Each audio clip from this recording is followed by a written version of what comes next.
హైదరాబాద్లోని పలు ప్రాంతాల్లో శుక్రవారం సాయంత్రం భారీ వర్షం కురిసింది. ఉదయం కాస్త తెరిపించినప్పటికీ సాయంత్రానికి వరుణుడు మళ్లీ ప్రతాపం చూపించాడు.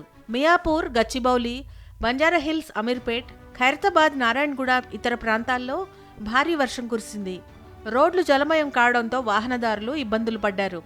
సాయంత్రం ఆఫీసుల నుంచి ఇళ్లకు చేరుకునే ఉద్యోగులకు ట్రాఫిక్ జామ్ తప్పలేదు.